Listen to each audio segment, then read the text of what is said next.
En el amanecer de los tiempos, cuando los reyes del otro lado del océano todavía temblaban de frío en sus castillos de piedra, en el corazón del Nuevo Mundo respiraba un milagro de ingeniería. Este era el Valle de Anáhuac, un lugar a 2000 metros sobre el nivel del mar, donde el oxígeno escaseaba, el sol quemaba con más fuerza y el susurro de los dioses se mezclaba con el viento. Sobre este espejo gigante, donde se mezclaban las aguas saladas y dulces del lago, se alzaba una de las metrópolis más grandiosas que la historia de la humanidad haya visto jamás: Tenochtitlán. La noche aún no se había retirado por completo. Las montañas que rodeaban el valle y el inmenso volcán humeante cercaban la ciudad como una muralla inexpugnable. Aunque la ciudad parecía dormida, en realidad estaba viva. El agua del lago chocaba contra los miles de canales que eran las venas de la ciudad, creando un ritmo constante. Los palacios, templos y casas, asentados sobre pilotes de madera y pintados de blanco con cal, tenían un brillo fantasmal bajo la pálida luz de la luna. Era tan limpia, tan ordenada y tan blanca, que los extranjeros que verían esta ciudad años más tarde pensarían que era un sueño o un acto de magia. A esa hora ciega de la mañana, el aire era pesado. La frescura musgosa del lago se unía al olor a tierra húmeda que provenía de los jardines flotantes que rodeaban la ciudad. Sin embargo, cuando el viento soplaba desde las montañas hacia la ciudad, un olor más penetrante y picante golpeaba la nariz. El olor a resina e incienso. Las columnas de humo gris que se elevaban desde la inmensa plaza en el centro de la ciudad eran más que un simple aroma. Eran una plegaria silenciosa.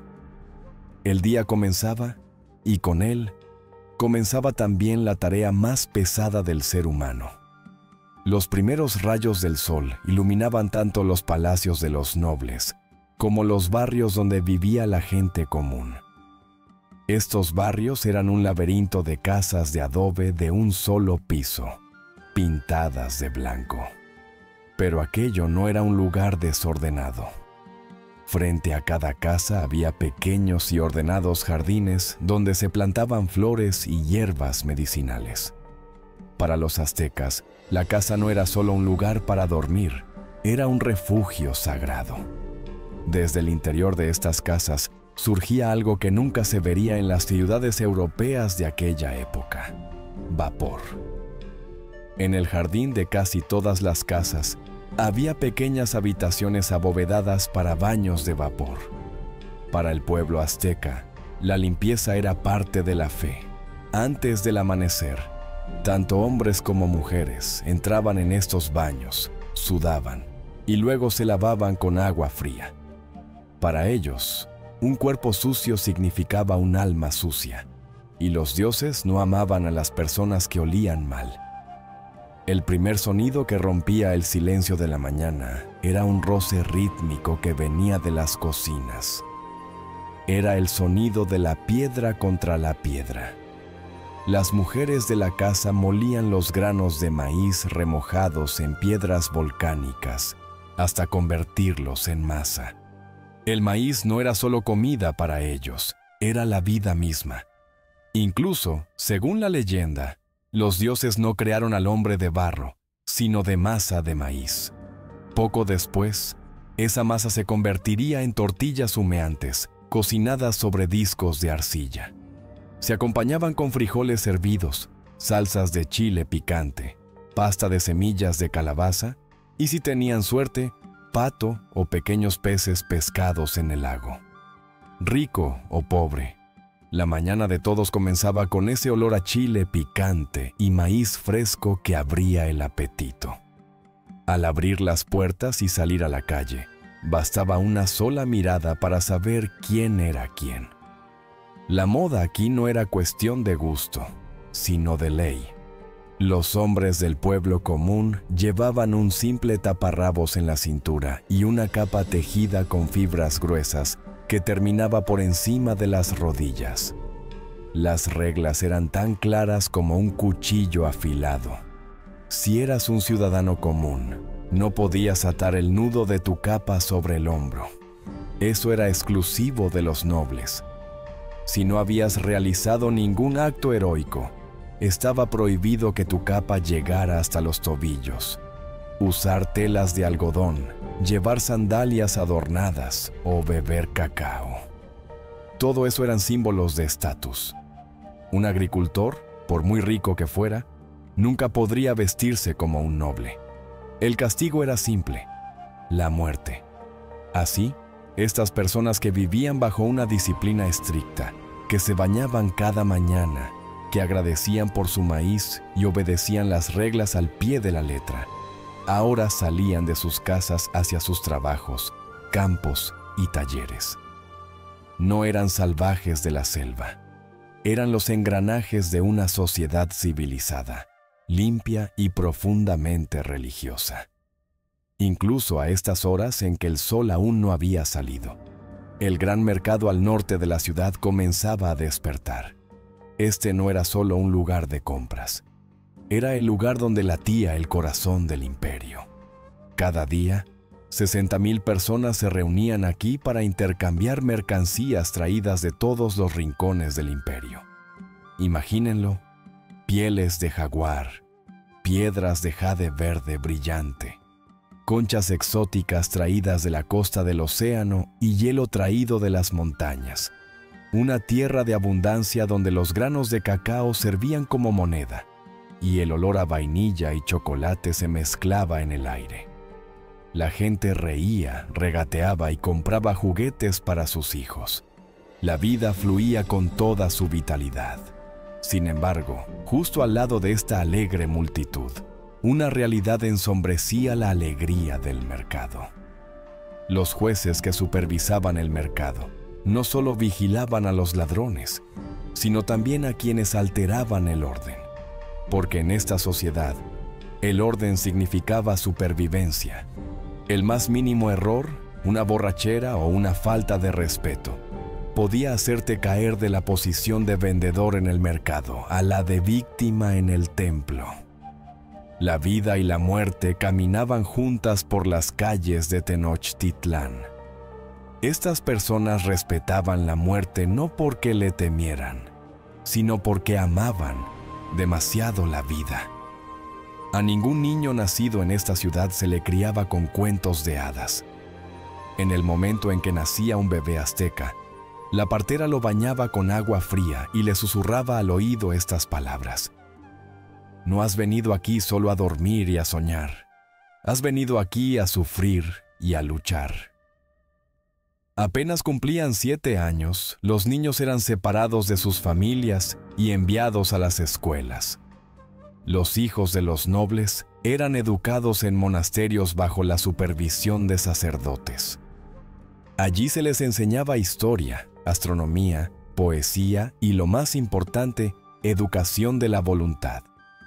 Por las noches se bañaban en agua helada, pasaban días sin comer y se les enseñaba a soportar el dolor clavando espinas de cactus en sus cuerpos. Los hijos del pueblo, por otro lado, iban a escuelas de guerra. Allí aprendían a usar armas, a tomar prisioneros y a bailar con la muerte. El objetivo de esta educación no era la crueldad. El objetivo era destruir el miedo, porque según la creencia azteca, en el momento en que el miedo entraba en la mente, el equilibrio del universo se rompía. Si un guerrero moría en el campo de batalla, no era un final, era un ascenso. Ellos no hacían el bien para ir al cielo. Ellos morían valientemente para ser compañeros del sol. La multitud reunida hoy frente al templo había sido criada con esa disciplina. Veían la muerte no como una tragedia, sino como un deber. En el inmenso palacio en el centro de la ciudad, había un hombre que no se atrevía a dormir: el emperador. Él no era solo un rey, también era el sumo sacerdote, era el puente entre lo terrenal y lo divino. mientras caminaba descalzo sobre el frío suelo de piedra de su palacio. La carga sobre sus hombros era mucho más pesada que su capa de oro. El emperador observaba el cielo desde su ventana. Él también conocía el peligro que los astrónomos aztecas veían en el movimiento de las estrellas. La alineación de los planetas susurraba que el amanecer de esta mañana no estaba garantizado. Su pueblo lo creía un gobernante absoluto, pero él se veía a sí mismo como un sirviente cósmico. Si el sol no salía, si esa inmensa bola de fuego no continuaba su viaje por el cielo, su imperio, sus tesoros o sus ejércitos no tendrían ninguna importancia. Por eso, el emperador no comería manjares esa mañana. Había clavado espinas de cactus en su propio cuerpo para derramar su sangre, ofreciendo su propio dolor a los dioses. Su sangre debía mezclarse con la de su pueblo y caer a la tierra. Sus ojos estaban fijos en el gran templo de la plaza. Lo que sucedería allí en unos momentos era su orden, pero al mismo tiempo era su mayor temor. Tenía que proporcionar ese terrible combustible necesario para hacer girar los engranajes del universo. En la mente del hombre azteca, el mundo no era una roca sólida como nosotros lo conocemos. El mundo era un terreno resbaladizo y peligroso, que pendía de un hilo y estaba a punto de desmoronarse en cualquier momento. Según su creencia, el universo había sido creado 4 veces antes, y 4 veces había sido destruido por terribles catástrofes. En la primera era, había un sol negro en el cielo y gigantes vivían en la tierra. Finalmente, aparecieron los jaguares y devoraron a toda la humanidad. En la segunda era, el sol se convirtió en viento y todos se transformaron en monos. En la tercera era, llovió fuego del cielo, y en la cuarta era, las aguas subieron y el cielo se desplomó sobre la tierra. Ahora vivían en la era del quinto sol, la era del sol de movimiento. Sin embargo, el destino de este sol podía ser igual al de los anteriores. Las profecías eran claras. El quinto sol terminaría con terremotos. La tierra se abriría y los monstruos de las estrellas con rostros de calavera bajarían del cielo para devorar a los últimos humanos. Esto no era una posibilidad, era una certeza. La única pregunta era, ¿cuándo? La tarea de los sacerdotes era posponer este apocalipsis un día más, solo un día más. Esta creencia de los sacerdotes se basaba en una historia muy antigua. En el principio de los tiempos, cuando el mundo estaba oscuro, los dioses se reunieron en una antigua ciudad. Discutían quién crearía el sol.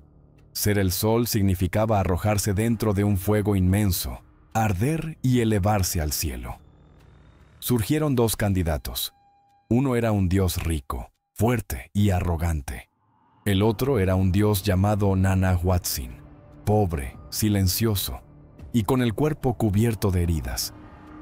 Cuando se encendió el fuego, el dios rico tuvo miedo. El calor de las llamas lo hizo retroceder. Lo intentó 4 veces, pero no tuvo el valor. Cuando llegó el turno del dios pequeño y enfermo, él no lo pensó.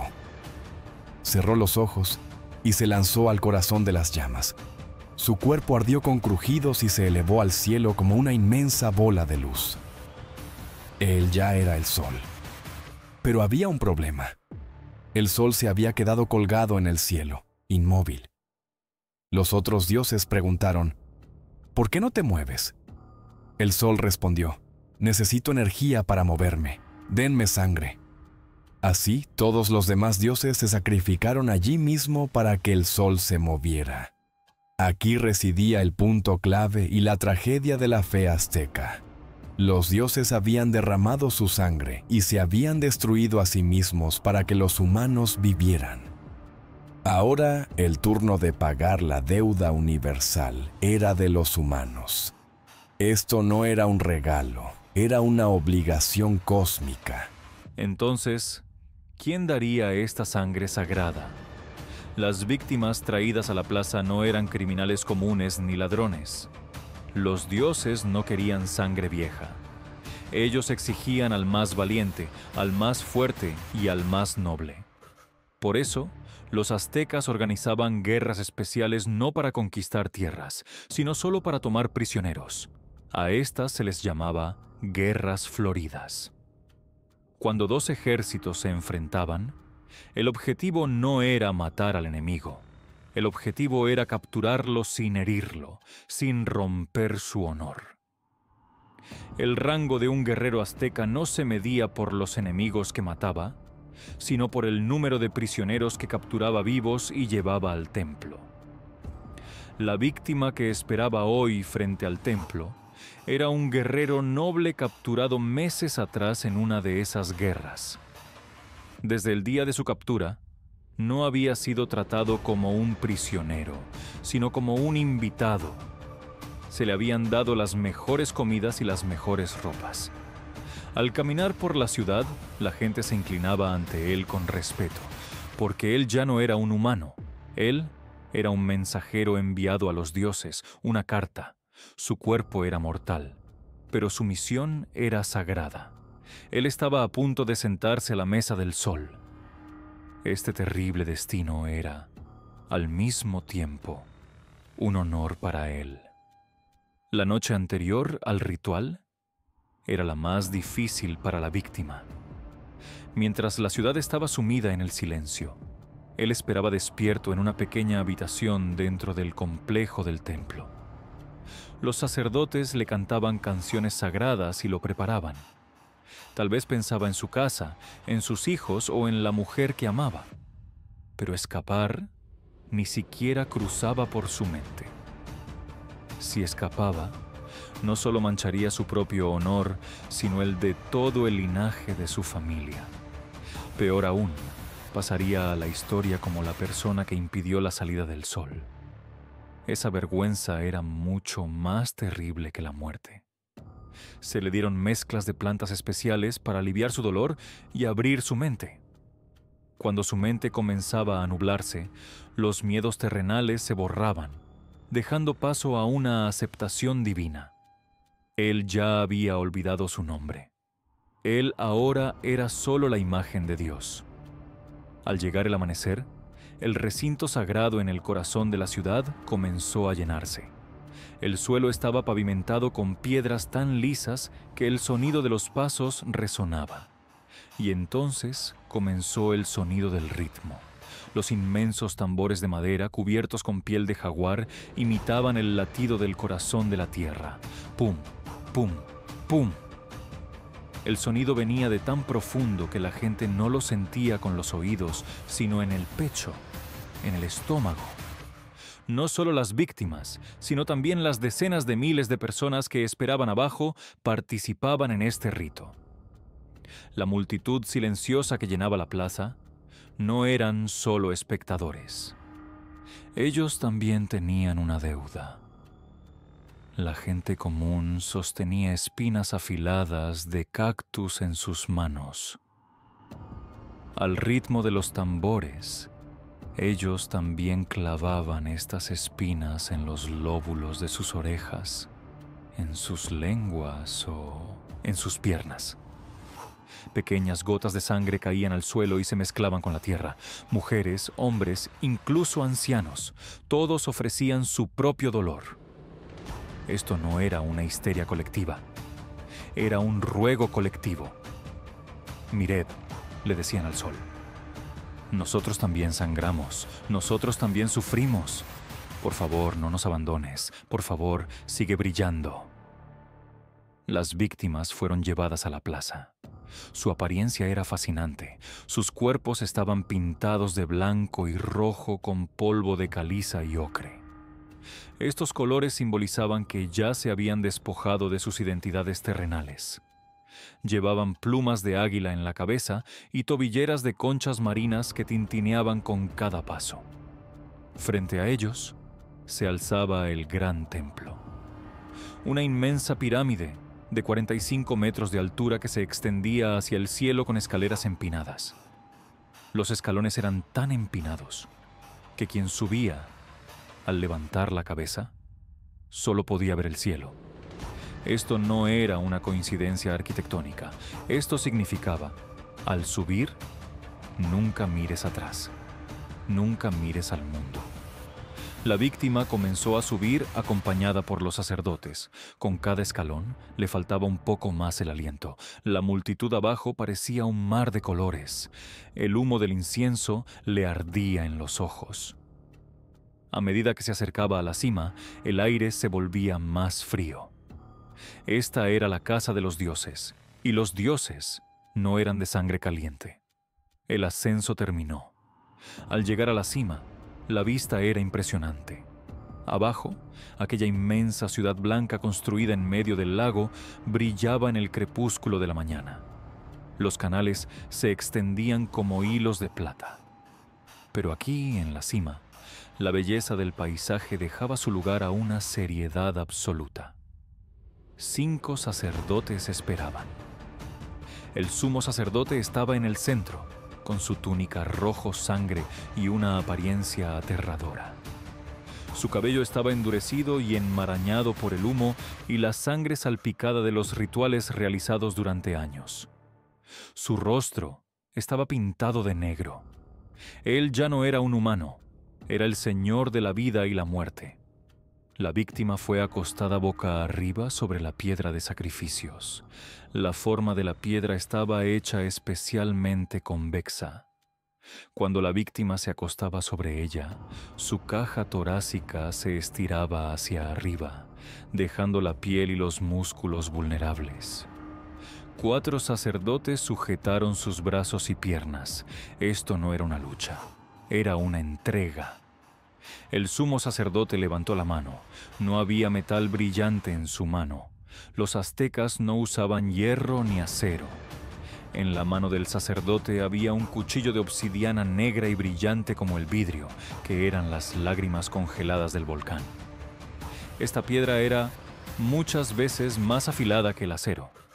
Tenía un filo a nivel molecular. Los tambores callaron. La ciudad cayó. El viento cayó.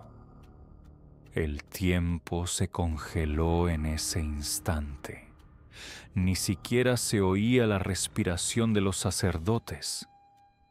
El cuchillo de obsidiana brilló reflejando los primeros rayos del sol y bajó.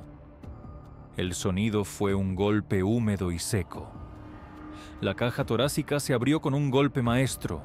El sacerdote introdujo su mano hacia ese órgano caliente y lleno de vida que aún latía. El corazón, incluso separado del cuerpo, continuaba contrayéndose y relajándose, tocando el ritmo de la vida. El sacerdote levantó el corazón hacia el cielo, hacia el sol naciente. Salía vapor. Este era el desayuno del dios Sol. La forma más pura de la vida se transformaba en energía. Los sacerdotes susurraron: fuego y agua. Es decir, sangre y guerra. La muerte física había ocurrido, pero el nacimiento espiritual acababa de comenzar. Según la creencia azteca, el alma de este guerrero sacrificado se saltaría el viaje oscuro y lleno de tormentos del inframundo. Él ahora estaba en el séquito elegido del sol. Durante 4 años acompañaría al sol en su viaje por el cielo, cantaría canciones de guerra y finalmente regresaría al mundo como un colibrí o una mariposa de colores. El cuerpo sin vida fue bajado por las escaleras del templo. Esto no era una falta de respeto, era completar el ciclo. Lo que venía de la tierra volvía a la tierra. Pero la huella más permanente era el muro de calaveras justo al lado del templo.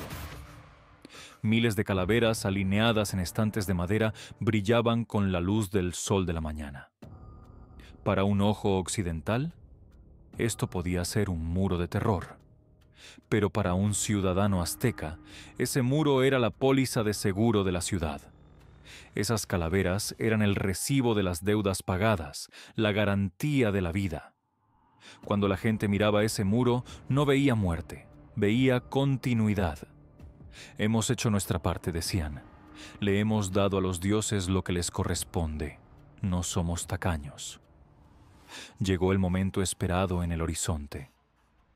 El sol se elevó completamente detrás de las montañas.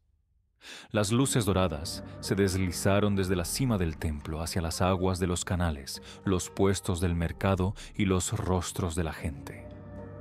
Los pájaros comenzaron a cantar. Los tambores callaron, dejando su lugar a los sonidos de la vida diaria. El emperador respiró profundamente desde la ventana de su palacio. El mundo se había salvado. El sol continuaría girando, al menos hasta mañana por la mañana. Estas personas no eran salvajes, solo tenían miedo, y creían que la única forma de enfrentar sus miedos era sacrificando lo más valioso. Tenochtitlán puede yacer hoy bajo el lago, pero la memoria de la sangre derramada en aquellos días sigue viva en la tierra de México.